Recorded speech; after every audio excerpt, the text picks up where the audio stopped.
Saudi আরবের জেদ্দায় পৌঁছেছে চলতি বছরের হজের প্রথম ফ্লাইট। ভোর 4:10 সৌদি এয়ারলাইন্সে উড়ে যায় 409 জন হজ যাত্রী। এরপর 419 জন যাত্রী নিয়ে সকাল 7:20 জেদ্দার উদ্দেশ্যে আরেকটি বিমান যাত্রা করে।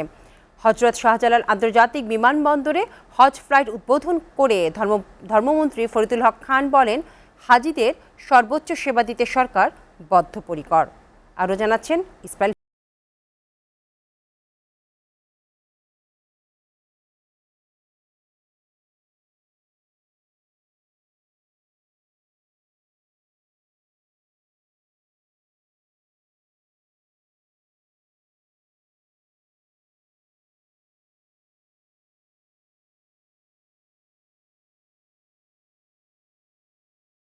বাইতুল্লাহ অভিমুখে হজের প্রথম যাত্রীরা ঢাকা থেকে জেদ্দায় যাত্রা করে রাত 4:10।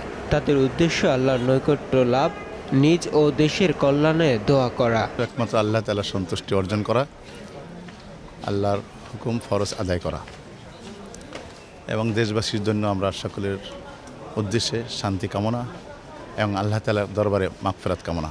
খরচটা তুলনামূলক অন্যান্য বাড়ির থেকে তো কিছুটা বেশি ছিল, তো আস্তে আস্তে হয়তো আবার এটা মানুষ অ্যাডজাস্ট করে নেবে আর কি।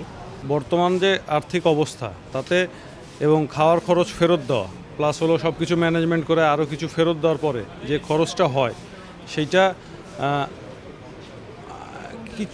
পুরোটা অপ্রতুল না, কিছুটা অপ্রতুল। হাজিদের সকল ভোগান্তি দূর ও যাত্রা নিরাপদ করতে কাজ করছে বলে জানিয়েছেন বিমান বাংলাদেশ এয়ারলাইন্সের ব্যবস্থাপনা পরিচালক ও সিও শফিউল আজিম। সম্মানিত হজযাত্রীদের হজযাত্রাকে নিরাপদ, নির্বিঘ্ন, আনন্দদায়ক করতে আমরা হজযাত্রীদেরকে সর্বোচ্চ অগ্রাধিকার দিচ্ছি।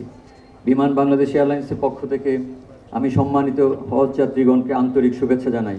হজ ফ্লাইট উদ্বোধন করে ধর্মমন্ত্রী ফরিদুল হক খান বলেন, হাজিদের যাত্রাপথ সহজ ও খাবারের মানের দিকে নজর দিতে হবে যেন তাদের কষ্ট না হয়। Design, elegance, beauty. Sir pack করে দিব স্যার। এতটুকুতেই হবে। সেরা পণ্য সবার জন্য। জার্নিটা যাতে আরামদায়ক হয়, কোনোভাবে যেন সম্মিলিত হজযাত্রীগণ কষ্ট না পান সেদিকে বিশেষ দৃষ্টি রাখবেন। বাংলাদেশ থেকে এবার মোট ৮৬,৫২৭ জন হজযাত্রীর মধ্যে বাংলাদেশ এয়ারলাইন্স প্রায় ৫০% যাত্রীর পরিবহন করবে, যার সংখ্যা ৪৩,৮৯৯ জন। বাকি অর্ধেক হজযাত্রী পরিবহন করবে সৌদি আরবের সৌদিয়া এয়ারলাইন্স ও ফ্লাইনাস। ইসমাইল সর্দার, এসটিভি, ঢাকা।